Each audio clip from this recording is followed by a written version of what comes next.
Welcome back to Lattes with Liz. Today I am joined by a very special guest, Linda Elson. She is with Feng Shui Your World, and she's also a real estate agent. So excited to have you. Thanks so much for joining. Oh, thanks for having me again. Yeah, of course. So tell me a little bit about yourself, and then we will go into Feng Shui. I've been a professional Feng Shui practitioner for the past 23 years. So I'm actually considered and I am a certified Feng Shui practitioner.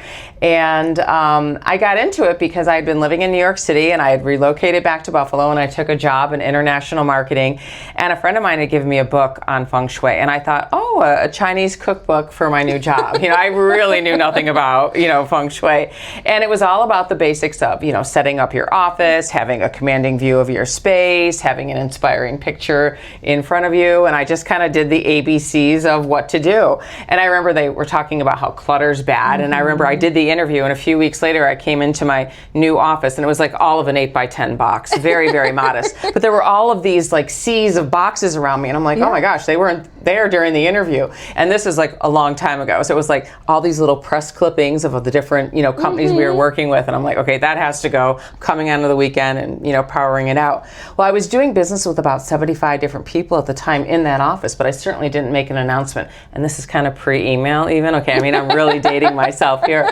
But what was interesting was everyone from accounts payable to the CEO would come into the space and say, wow, it looks really good in here. But then they would say, it feels really good in here.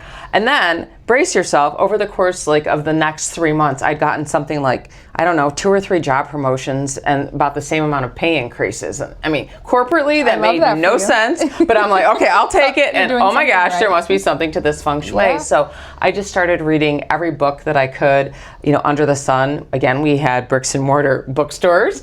And I thought, I am not the only person in Buffalo interested in Feng Shui. And I would start, going around to friends and family's homes, painting walls, moving furniture. And then I would start daydreaming, like, I would love to help people do this. Yeah. And, life was busy, working way more than a full-time job.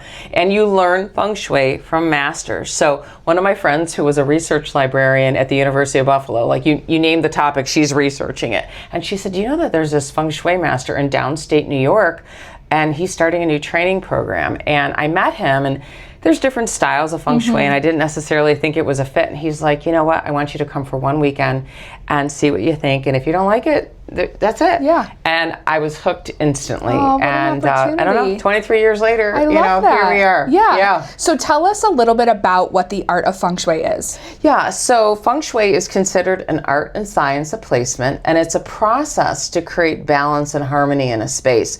And it's all about being in rhythm with nature. So we talk about the 5 elements. So we talk about the fire element. So on a good day, when the sun is shining, that is the biggest ball of fire we have in the universe. And we think about wood element. We think about, the flowers that want to start blooming, or I notice you have some lovely plants here in your office. We talk about metal element, and there's a little bit of a little gray going on in here, a little white. That's some metal, or things that are made out of metal. Ooh, we're getting in the fire and metal. Elements are in motion already. And then let's see, earth, fire, earth, right? We think about the mountain ranges in the world, but in the homes that we show, it's awesome granite countertops, beautiful brick home in the village of Kenmore, earth element. So in Feng Shui, it's all about being in rhythm and harmony with nature. But in modern times, it's like, what color do we paint the walls, or where do we create some movement? This is water element. There's flow to these walls, so I love that for you. Good. And it's kind of like the style of Feng Shui that I practice is kind of like doing acupuncture in a home. And it's like, where do you need these elements? But the other really big and really, I think, interesting thing is that the idea is that your whole life is mapped out throughout your physical space. So we have an area for our career, our health, our wealth, our children, the helpful people in our life, our partnerships. And if something is a little off in there, it can be synonymous from our environment into our personal life, whether it's, little bickering among the children, or maybe the bottom line not flowing as great as it could be. So that's where I come in, and I make recommendations to people. It's fun too. Yeah. Is there a pricing for your service? Do you do hourly or consultations or certain rooms? Yeah, I do a little bit of both. So it depends. I would say about like 70% of my business is residential, okay, and about 30 is commercial. So there's a price differential there.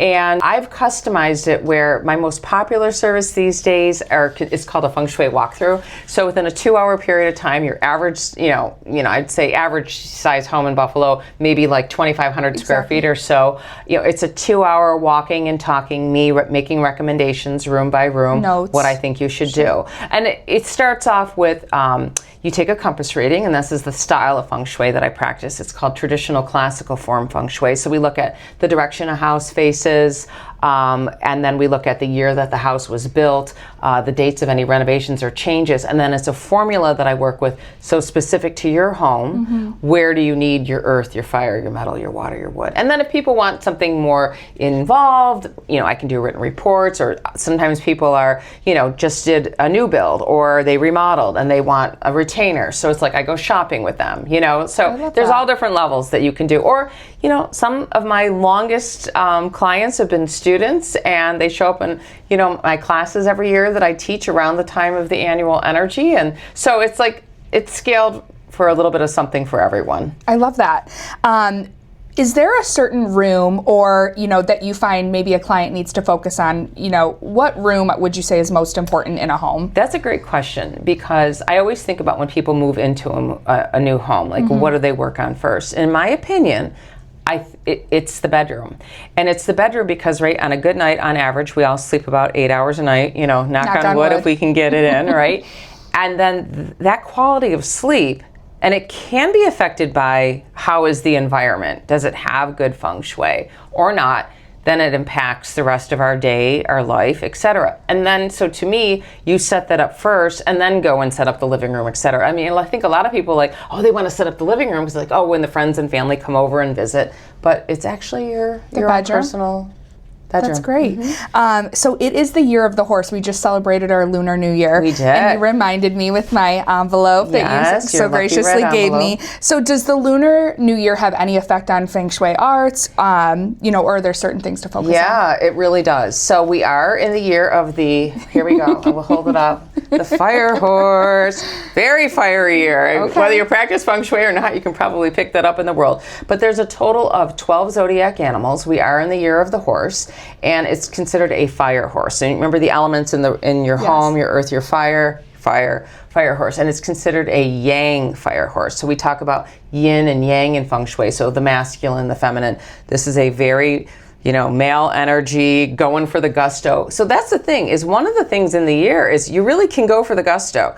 It's a very fast-paced year. We can make things happen, but the people who are really making things happen are the people who have a plan. If you're just kind of waving in the wind, not so much. But a lot can be accomplished. But it's also a year where we have to take a deep breath too, because it's so action orientated.